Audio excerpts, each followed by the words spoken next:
The train platform was almost empty. Late night air carried the distant sound of traffic and the soft hum of electric rails. Overhead lights flickered gently, casting long shadows across the concrete. Ayaan stood near the edge, hands buried deep in his pockets, staring down the dark tracks. He wasn't checking the time. He already knew he had missed this train before, not because he was late, but because sometimes he just wasn't ready to go home. Home meant quiet rooms, filled with unfinished thoughts. It meant replaying the day in his head, wondering when life started feeling heavier than it used to. The digital board above blinked once, delayed. Ayaan exhaled slowly. Footsteps echoed behind him, breaking the stillness. A girl stopped a few steps away, pulling a small suitcase that rattled softly over the platform. She looked tired, not just physically, but in the way people look when they've been holding too much inside. She checked the departure board again, even though nothing had changed. Then she let out a quiet sigh. Delayed, she said, almost to herself. Ayaan glanced over and nodded. Yeah, it always is at this hour. She gave a small, tired smile. They stood there in silence, not the awkward kind, the kind that feels shared. The wind moved through the platform, carrying the faint smell of rain and metal. Somewhere far away, a train horn sounded, then faded. Ayaan shifted his weight, eyes back on the tracks. He wondered where she was going. He wondered why she looked like she wasn't sure she wanted to get there. The girl hugged her jacket tighter and stared down the platform like she was waiting for more than just a train. Minutes passed. Neither of them spoke again, and yet it felt like something had already started. Not a conversation, but a moment. Some nights don't rush. They slow everything down and make you wait. The wind grew colder, slipping through the platform like it had something to say. The lights above hummed quietly, steady and patient. She shifted her weight, rubbing her hands together for warmth. I hate platforms, she said suddenly, her voice soft but certain. They make you think too much. Ayaan turned slightly toward her and smiled faintly. I come here for that reason.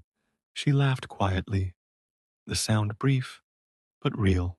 I guess that makes sense. For a moment, they watched the empty tracks again. The rails reflected the platform lights, like thin silver lines stretching into nowhere. They started talking, slowly at first, about long commutes that drained more energy than work itself, about tired lives that repeated the same days over and over. She told him nights felt heavier than mornings. Mornings lie to you, she said. They pretend everything's new. Ayaan nodded. Nights don't hide anything. The digital board flickered again. Still delayed. The silence returned, but it didn't last long this time. Where are you headed? Ayaan asked gently. She hesitated. Her fingers tightened around the suitcase handle. Somewhere familiar, she said finally, then paused. But not comfortable. Ayaan didn't ask more. He understood that kind of place, where everything looked the same, but nothing felt right anymore.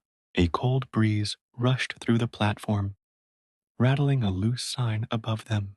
The sound echoed, then disappeared. Minutes passed. No train, no announcement, just two strangers standing a little closer than before, sharing the wait. Some conversations don't happen because people plan them. They happen because there's nowhere else to go and nothing else to do but listen. The piano notes slipped gently into the quiet, filling the space between them. Midnight hovered in the air, unannounced but unmistakable. She took a slow breath, then turned slightly toward him. I'm Mira, she said. Ayaan. Their names settled between them, simple, unremarkable, and somehow important. Like small promises neither of them had planned to make. Mira looked back down the platform, then spoke again. I'm leaving the city for a while. Ayaan glanced at her. For work? She shook her head gently. No, not running away. Just breathing. He understood immediately. Ayaan leaned back against the cold metal railing. I stayed, he said, even when I should have left. Mira looked at him, curious but not intrusive. I kept telling myself things would feel different, he continued. They never did, so I stayed, because leaving felt harder. She smiled softly. Funny, she said, how people move differently, for the same reason. The announcement system crackled overhead. Attention, please. The train is delayed. Again, the sound echoed down the platform, then disappeared into the night. Midnight fully settled around them now. The city felt distant, muted, like it was holding its breath. Mira shifted closer to the edge, suitcase beside her. Ayaan noticed the way she stared down the tracks. Not impatient, just thoughtful. Somewhere between the delay and the quiet, the moment deepened. Some strangers arrive by accident, others arrive exactly when you need them. Far down the track, a pair of headlights appeared. At first they were faint, almost easy to ignore. Then slowly, undeniably real. Mira noticed them first. This might be it, she said quietly. Her hand tightened around the suitcase handle, the knuckles whitening just slightly. Ayaan felt it then. Not sadness, not fear, but the weight of a moment that was already beginning to end. The air felt different now, heavier, charged. The rails began to hum louder as the train approached, its presence filling the silence they had shared so carefully. Mira exhaled slowly. I didn't expect tonight to feel like this. Ayaan turned toward her. Me neither. She looked back at the tracks, then at him. I'm glad the train was late, she said softly. Ayaan nodded, his voice barely above a whisper. Me too. The train slowed as it pulled into the station, metal wheels screeching gently against the rails. Lights washed over the platform, breaking the shadows they had been standing in. For a moment, the world felt too loud.